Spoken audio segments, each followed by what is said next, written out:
Hello everyone. तो this is the third lecture of centroid, center of gravity and moment of inertia. Okay. इस lecture में हम discuss करेंगे, initially हम discuss करेंगे फर्स्ट मोमेंट ऑफ एरिया. ठीक है. तो फर्स्ट मोमेंट ऑफ एरिया समझने से पहले आपको समझना है what is moment. What is moment. चलिए अब आप मुझे ये बताइए, आप लोगों ने फोर्स मोमेंट के बारे में अभी तक पढ़ा है केवल moment is equals to force multiplied by distance या परपेंडिकुलर डिस्टेंस, जो अभी आपने पढ़ा है यही पढ़ा है.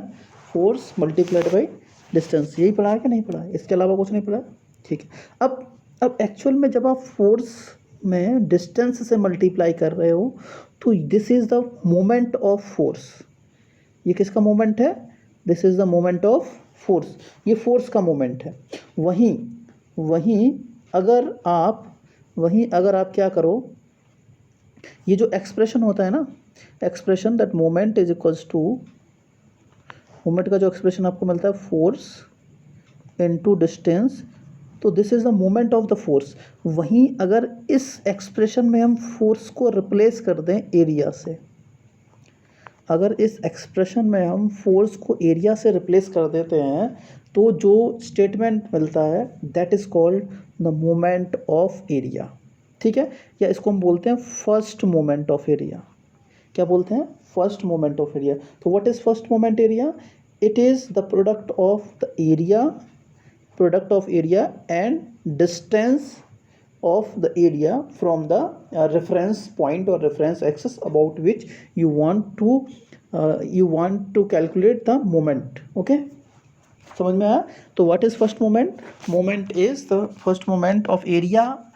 It is the moment of area is equals to the area multiplied by the distance. ठीक है.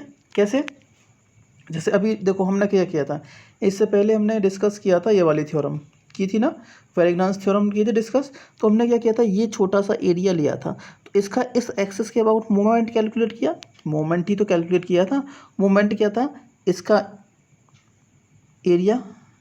अब चूंकि इस वाले केस में हमने वेट कंसीडर किया है, तो वेट इनटू एक्स आई, तो ये तो आपका हो गया फोर्स का मोमेंट. वहीं अगर आप क्या करो, इस वेट को कंसीडर ना करके इस वाली एक्सप्रेशन को देखो आप, इस वाले एक्सप्रेशन को. ठीक है. इस वाले एक्सप्रेशन को देखेंगे अभी हम. तो ये दोनों एक्सप्रेशन, ये इक्वेशन नंबर 11 में लिखा है x c is equals to this, y c is equals to this. ये दोनों एक्सप्रेशन कहाँ लिखे हुए हैं? जो अभी हम डिस्कस कर रहे हैं यहाँ पर लिखे हुए हैं. इक्वेशन 11 से ही तो दिखा. तो आप देख रहे हो ये x I A I into x आई क्या है एक्चुअल में? ये ए आई इंटू एक्स आई क्या है? ये जो एलिमेंट हमने माना था इसका टोटल, अगर हम इस एलिमेंट का टोटल एरिया ए मानते हैं और इसमें कोई एक आर्बिट्रेरी एरिया जिसकी वैल्यू है ए आई, और अगर इस एक्सिस से हम इसकी डिस्टेंस मेजर करते हैं, इस एक्सिस से डिस्टेंस मेजर कर देंगे, हमने मान लिया this distance is X I.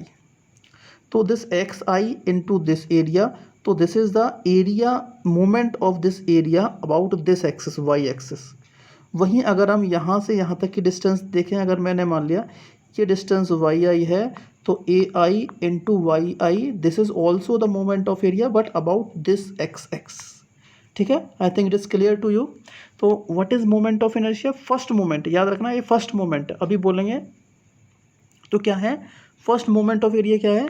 It is the product of area and the distance of this area with the reference axis. ठीक है. तो वही मैंने लिखा हुआ है, distance axis A into X is the moment of area. तो this sigma A I X I is considered as the, अगर हम sigma A I X I count करेंगे तो सिग्मा ए आई एक्स आई क्या हो गया? First moment of area. ठीक है. अब सिग्मा क्यों लगाए? अगर छोटे छोटे सारे एलिमेंट की बात कर देंगे तो पूरा जो होल एरिया है वो टोटल एरिया बॉडी, उस टोटल एरिया उस सरफेस का आ जाएगा. तो that is called the sum of the elemental area about y axis और एक्स एक्सिस. किस एक्सिस के अबाउट मानने हैं तो वो डिपेंड करेगा, वहाँ से आपको डिस्टेंस काउंट करनी है. ठीक है. ठीक है. अच्छा, अब हमें देखना है, अब नेक्स्ट हमें देखना है कि अगर हमने देख लिया कि कोई भी बॉडी है, जैसे ये बॉडी है, तो अगर इसका एरिया हम कंसीडर कर रहे हैं तो ऑब्वियसली इसका एक सेंट्रॉइड होगा. क्या होगा? अगर मैं एरिया काउंट कर रहा हूँ, इस बॉडी का टोटल एरिया ए मान लिया है मैंने, तो ये इसका मैंने सेंट्रॉइड काउंट किया है. मैंने आपसे बोला सेंट्रोइड काउंट किया है, ठीक है, सेंट्रोइड के बारे में बात कर रहा हूँ।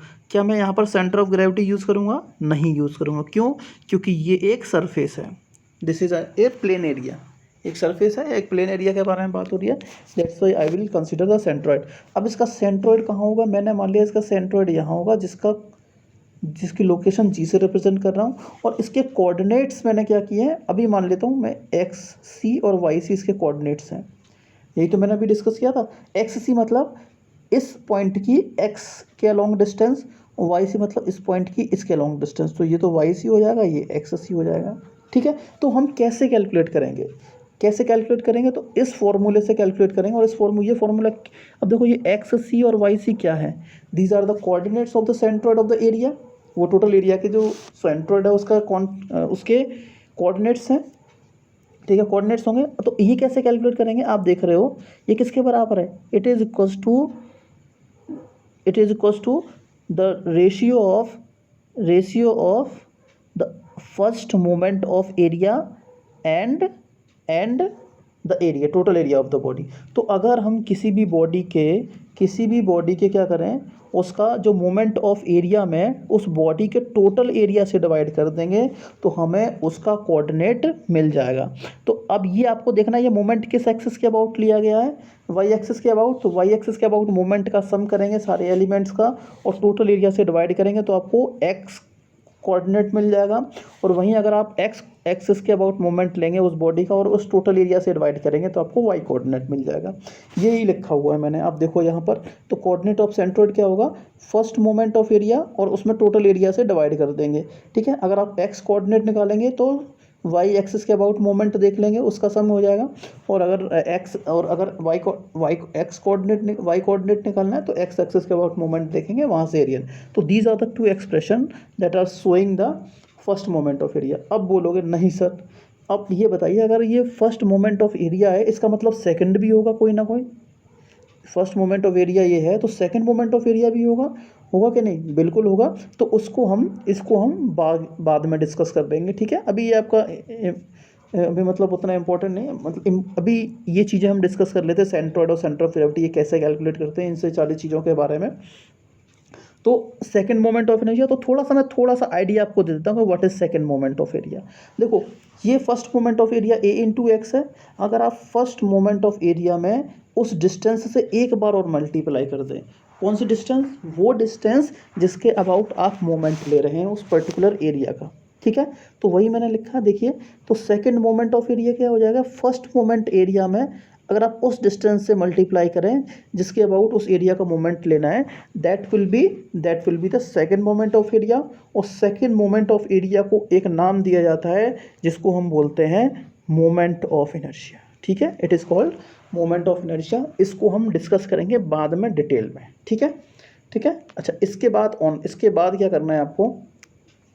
कोई भी बॉडी है उसके जो सेंट्रोइड हम काउंट करेंगे ना, सेंट्रोइड एक बॉडी जो टोटल, तो ये आपको ये रिलेशन याद रखना है, ठीक है। या तो आप देखो सिग्मा ए आई वाई आई को इंटीग्रेशन वाई डी ए भी लिख सकते हैं, कोई प्रॉब्लम नहीं है। ये इंटीग्रेट करके टोटल बता दिया है, तो ये या तो आप सिग्मा यूज़ कर सकते हैं। ये सिग्मा और इंटीग्रेशन दोनों सेम ही चीज़ें रिप्रेजेंट करते हैं। सिग्मा मतलब सारी चीज़ों का समेशन, और इंटीग्रेशन भी मैंने आपको बताया था स्टार्ट में, ये भी सारी चीज़ों का समेशन ही होता है, ठीक है। चलिए, ओके। तो अब आगे हम क्या डिस्कस करेंगे? देखो एक्स सी वाई सी क्या थे? कोऑर्डिनेट थे किसके? सेंट्रोइड के। लेकिन अब आगे ऑनवर्ड्स, ठीक है, इसके आगे हम क्या करेंगे? एक्स बार और वाई बार को क्या करेंगे? We will consider the centroid coordinates. तो जो भी सेंट्रोइड होगा, सेंट्रोइड क्या मतलब?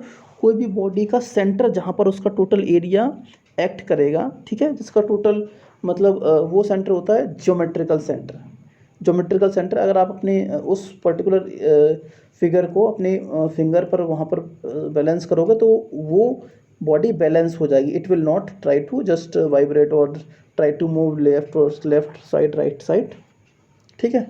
चलिए, ठीक है, तो ये एक्सप्रेशन याद रखना है।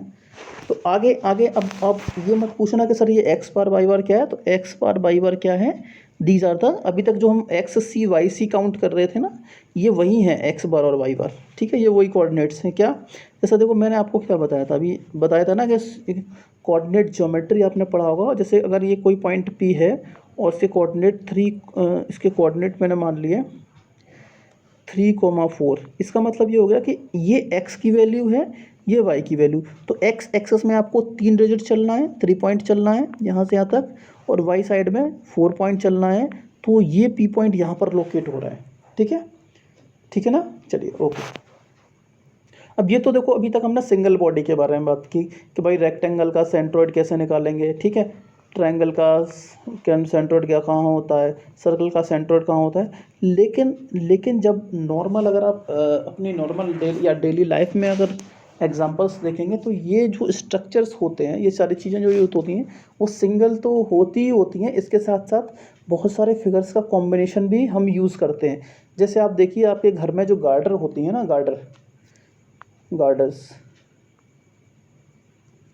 अगर गार्डर्स जानते हो, गार्डर अगर नहीं जानते हैं तो आप रेलवे सेक्शन जान सकते हैं। रेल की पटरियाँ जो होती हैं, रेल्स जो होती हैं, पटरियाँ जो होती हैं ना, रेल जिस पर ट्रेन चलती है, तो इस तरीके से चलती है, इसके ऊपर इंजन मूव करता है, यहाँ पर स्लीपर पड़े होते हैं तो आप इस तरीके से मूव करते हैं। तो आपने देखा होगा कि अगर आप उस ट्रेन का जो सेक्शन को बीच से काटेंगे, जो पटरियाँ होती हैं, पटरियों के सेक्शन को आप बीच से काटेंगे तो आपको कुछ ऐसा दिखाई देगा, या हो सकता है कुछ ऐसा आपको मिल जाएगा। ऐसा कुछ सेक्शन दिखाई देता है, यहाँ पर पटरियाँ, ये नीचे स्लीपर में लगा होता है तो इसके ऊपर पटरियाँ, ट्रेन चलती है, मूव करती है, ठीक है। तो ये क्या सेक्शन है, ये भाई ये क्या, ये रेक्टेंगल है, क्या ये ट्राइंगल है, नहीं, it is a combination of a number of geometries, ठीक है, सर्कल का ज्योमेट्री है। तो हमने आई सेक्शन नॉर्मली हम जब भी एग्जाम्पल के लिए बात करेंगे तो हम इसको कंसिडर कर लेते हैं, ठीक है, इसको कंसिडर कर लेते हैं आई सेक्शन। तो अब अगर कोई कंबाइंड फिगर है, कंपोजिट सेक्शन है, तो कंपोजिट सेक्शन का सेंटर ऑफ ग्रेविटी कैसे निकालेंगे।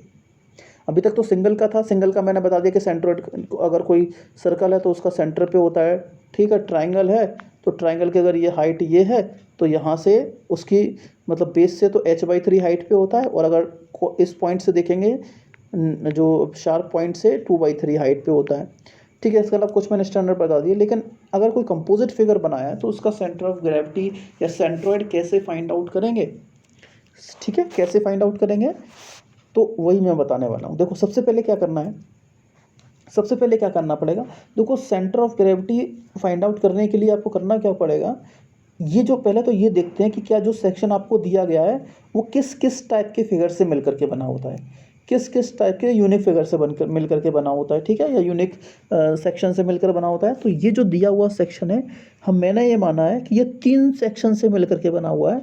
एक तो ऊपर वाला रेक्टेंगल दिख रहा है आपको, रेक्टेंगल 1 मैंने दे दिया इसको नाम। एक बीच में एक रेक्टेंगल दिख रहा होगा, ठीक है, ये दूसरा रेक्टेंगल दे दिया, और ये तीसरा रेक्टेंगल नीचे दिखा है, ठीक है। 3 रेक्टेंगल दिख रहे हैं, तो this is the combination of 3 rectangles.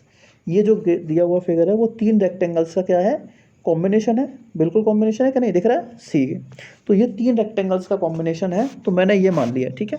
अच्छा, अब जब इस प्रॉब्लम को सॉल्व करेंगे ना, तो मैंने मान लिया कि पहले वाले रेक्टेंगल का एरिया A1, दूसरे वाले का A2, तीसरे वाले का A3, और इसके जो कोऑर्डिनेट्स हैं इन, अब देखो होगा क्या, इन ये जो 3 रेक्टेंगल्स हो ना, ये 3 जो रेक्टेंगल्स आपको दिख रहे हैं जिनसे मिलकर के बॉडी बनी हुई है, इनके इनके खुद के सेंट्रॉइड होंगे।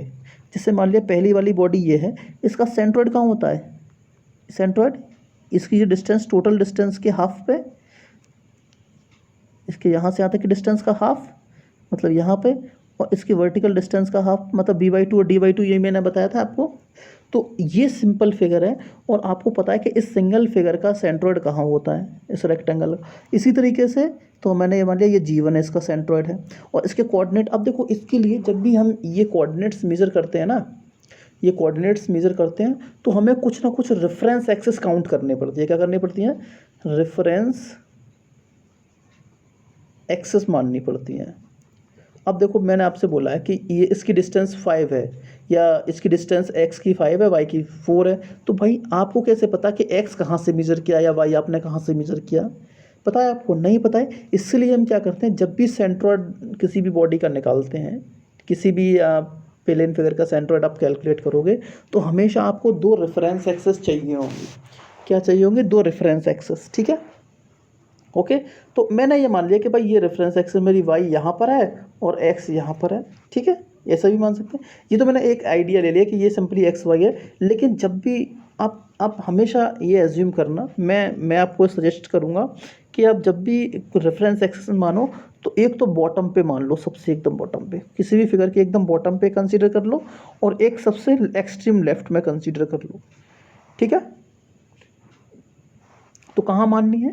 जो रेफरेंस एक्सेस है एक तो मतलब बॉटम पे कंसीडर कर लेनी है, और ये एक्सट्रीम लेफ्ट में वाई एक्सिस और बॉटम पे एक्स एक्सिस काउंट कर लेते हैं, ठीक है।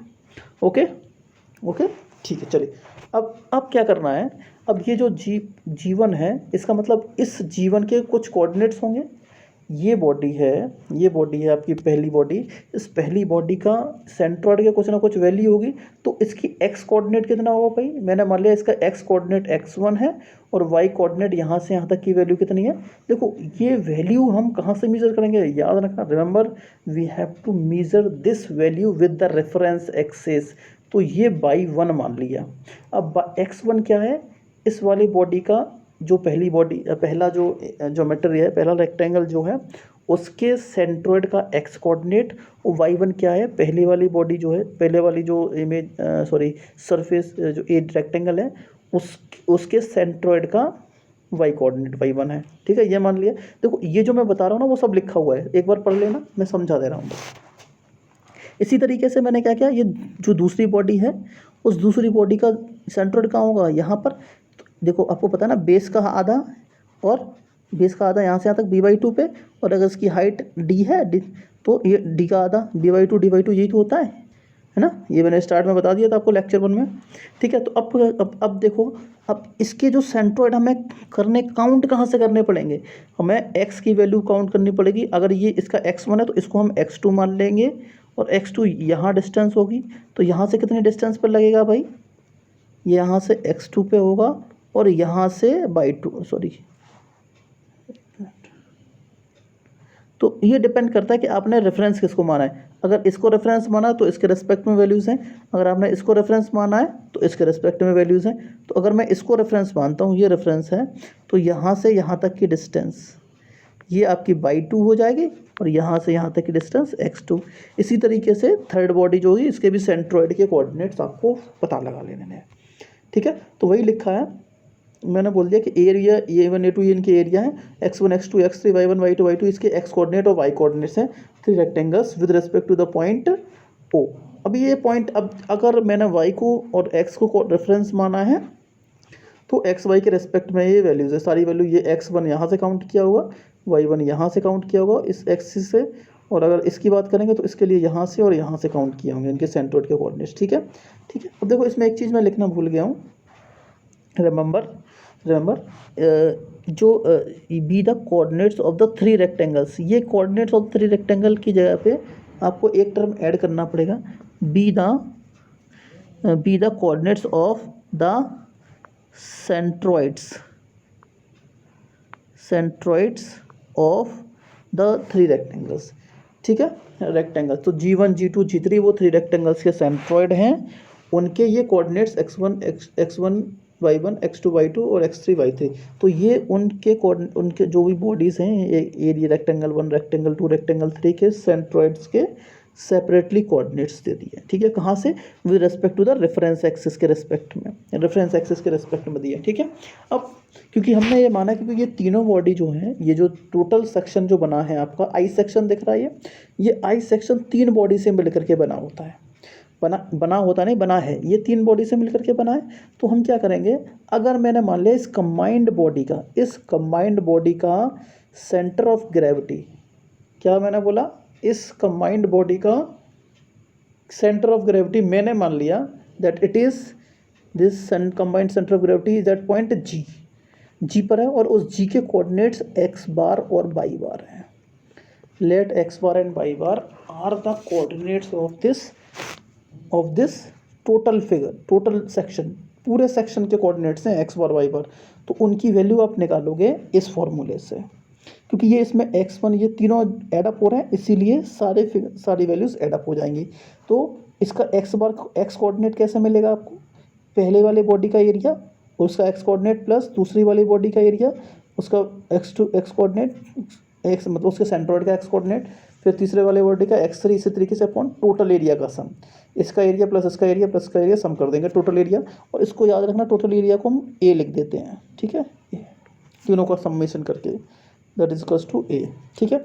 अब इसी तरीके से इसका y कोऑर्डिनेट इस फॉर्मूले में रख के पुट करके निकाल सकते हैं, ठीक है। तो this is how we will calculate the centroid of the composite section, ठीक है। चलो दूसरी बात क्या है, देखो उसमें तो बॉडीज ऐड हो रही हैं, लेकिन कभी कभी ऐसा भी हो सकता है, बोल दिए कि भाई ये एक रेक्टेंगल था, इसमें से मैंने एक सेक्शन काट के एक सर्कल काट के बाहर निकाल दिया है।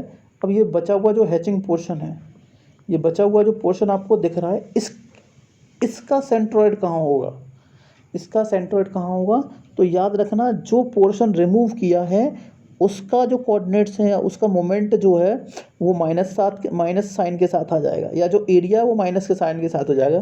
तो a1x1 माइनस a2x2, इसमें सेक्शन को आपने जब भी सेक्शन रिमूव करेंगे बीच में से, तो ये माइनस साइन के साथ आएगा, नीचे भी माइनस आएगा, y वाले कोऑर्डिनेट में भी माइनस और इसमें भी माइनस, ठीक है।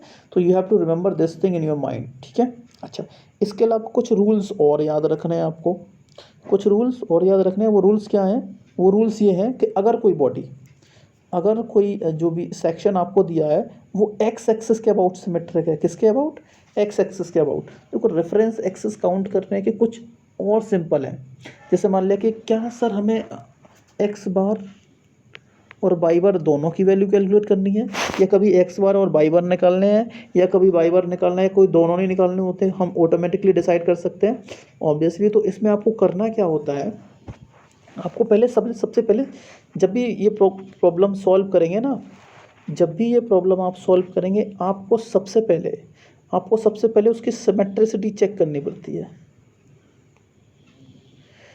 ठीक है। क्या सिमेट्रिसिटी मतलब हमें ये देखना है क्या वो बॉडी सिमेट्रिक है कि नहीं, क्या वो बॉडी किसी पर्टिकुलर एक्सिस के अबाउट मिरर इमेज बना रही है कि नहीं बना रही है। जैसे हम अपनी बॉडी के बारे में बात करते हैं, ठीक है, हम अपनी बॉडी के बारे में बात करें, तो अगर हम अपनी जो नोज़ है उस नोज के राइट में देखें और उस नोज के लेफ्ट में देखें, तो दोनों एक दूसरे के कैसे लगते हैं, सिमेट्रिक फेजेस लगते हैं, एक दूसरे के राइट में और लेफ्ट में लगभग सेम लगता है, बिल्कुल सेम लगता है कि नहीं लगता है, लेफ्ट राइट में सेम होता है। इसका मतलब हमारी बॉडी वाई एक्सिस के अबाउट सिमेट्रिक है। अगर हम खड़े हैं और इसको वाई एक्सिस से बीच में से देखें तो वाई एक्सिस के अबाउट सिमेट्रिक है। तो मैंने यहाँ पर एक एग्जाम्पल लिया, ये आई सेक्शन आपको दिख रहा होगा, ठीक है, आई सेक्शन दिख रहा है आपको, ये वाला सेक्शन दिख रहा है, ठीक है। तो ये सेक्शन आप देखोगे, आप क्या करोगे, जब भी आपको लगे कि हाँ ये सेक्शन या तो एक्स एक्सिस के अबाउट या वाई एक्सिस के अबाउट सिमेट्रिक है, तो चेक कर लो किस एक्सिस के अबाउट सिमेट्रिक है। तो आपने देखा भाई ये एक्स एक्सिस के अबाउट सिमेट्रिक है, मतलब एक्स एक्सिस के ऊपर और एक्स एक्सिस के नीचे दोनों तरफ देखोगे तो एक जैसा लग रहा है, एक जैसा लग रहा है। जब भी आपको ऐसा लगे कि कोई भी फिगर, कोई भी given section is symmetric about x axis, आँख बंद करके वाई बार की वैल्यू क्या रख दो, 0। आँख बंद करके क्या करना है, वाई बार 0 हो जाएगा। आप बोल दोगे सर वाई बार 0।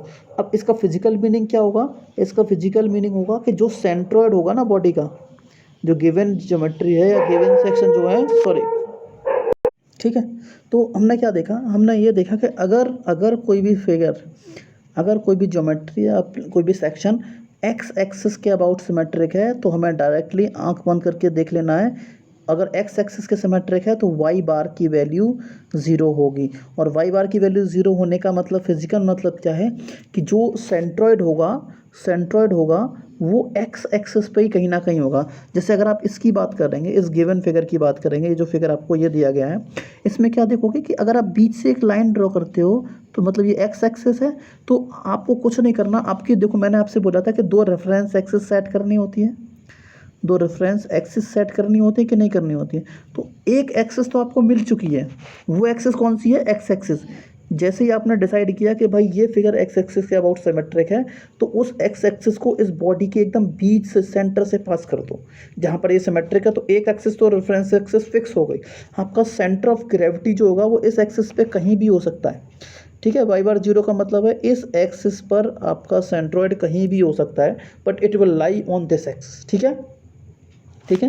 अच्छा, इसी के अपोजिट अगर हम बात करते हैं, अगर कोई भी बॉडी वाई एक्सिस के अबाउट सिमेट्रिक है, जैसा इस केस में देख सकते हो, तो उस वाले केस में आँख बंद करके एक्स बार की वैल्यू, मतलब उसका एक्स कोऑर्डिनेट 0 हो जाएगा। ठीक है, तो वाई एक्सिस के अबाउट सिमेट्रिक क्या है, वो बॉडी को वाई एक्सिस के अबाउट सिमेट्रिक करेंगे। वाई एक्सिस, तो इस वाले केस में क्या होगा कि आपको कुछ नहीं करना, वाई एक्सिस एक रेफरेंस एक्सिस उस वाले केस में सेट हो गई कि भाई आपकी जो रेफरेंस एक्सिस है वो ये वाई एक्सिस, ये रेफरेंस एक्सिस एक एक्सिस सेट हो गई, बस दूसरी वाली को आप एकदम टॉप में सेट कर पाएंगे लेफ्ट में। अब देखो इसमें जब आपको पता है कि ये जो भी given geometry x axis Y axis के अबाउट सिमेट्रिक है इस केस में, तो आपको रेफरेंस एक्सिस यहाँ नहीं लेनी है, एक्सट्रीम लेफ्ट में नहीं लेनी है, फिर इसी को ही रेफरेंस एक्सिस मान के आप सॉल्व करेंगे। तो इस वाले केस में क्या करना पड़ेगा, जैसे ही आपको पता चला कि कोई भी जो भी फिगर है, कोई भी सेक्शन जो है वो वाई एक्सिस के अबाउट सिमेट्रिक है, उसका एक्स कोऑर्डिनेट 0 हो जाएगा। ठीक है, एक्स कोऑर्डिनेट 0 होने का मतलब है कि उस बॉडी का जो सेंटर ऑफ ग्रेविटी होगा वो वाई एक्सिस पे, वाई एक्सिस जो हमने कैलकुलेट किया वहीं कहीं ना कहीं इसी वाई एक्सिस पे किसी ना किसी एक पर्टिकुलर पॉइंट पे होगा। ठीक है, ओके चलिए ठीक है। अब वहीं अगर बात करेंगे वो एक्स एक्सिस के अबाउट सिमेट्रिक भी है, वाई एक्सिस के अबाउट भी सिमेट्रिक है, तो उस वाले केस में एक्स बार भी 0 होगा, वाई आर भी 0 होगा। और देखो जब हमने देखा कि एक्स एक्सिस, तो हमने देखा हम क्या करेंगे, उस एक्सिस को क्या करेंगे, क्योंकि एक्स एक्सिस के अबाउट सिमेट्रिक है तो एक्स एक्सिस उस बॉडी के एकदम सेंटर से पास होती हुई खींच देंगे। वाई एक्सिस के अबाउट सिमेट्रिक है तो वाई एक्सिस, मतलब वाई एक्सिस ड्रॉ करेंगे इस तरीके से कि वो बॉडी वाई एक्सिस के अबाउट सिमेट्रिक हो जाएगी। जहाँ पर दोनों बॉडीज कट करेंगे, इंटरसेक्ट करेंगे, दोनों भी लाइन ऑफ एक्शन से इंटरसेक्ट करेंगे, दोनों एक्सिस इंटरसेक्ट करेंगे, वही आपका सेंट्रॉइड हो जाएगा, वही आपका क्या हो जाएगा, सेंट्रॉइड हो जाएगा। ठीक है, तो ये इससे ये पता चलता है कि जो आपका सेंट्रॉइड है that is always lie on the axis of symmetry, जो एक्सिस ऑफ सिमेट्री है वहीं पर उसका सेंट्रॉइड लाई करेगा। ठीक है, ओके चलिए नेक्स्ट चलते हैं। अब हम क्या करेंगे, फर्स्ट मोमेंट मेथड से देख लेते हैं कि moment of inertia centroid calculate कैसे करते हैं।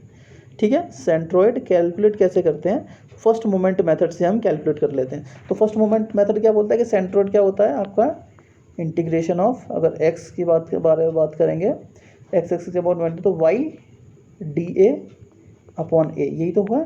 और वाई बार के बारे में बात करेंगे तो ये तो वाई बार हो गया, integration x D A upon,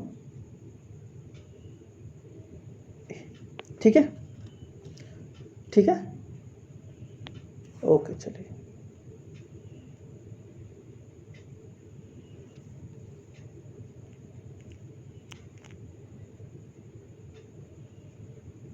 sorry हाँ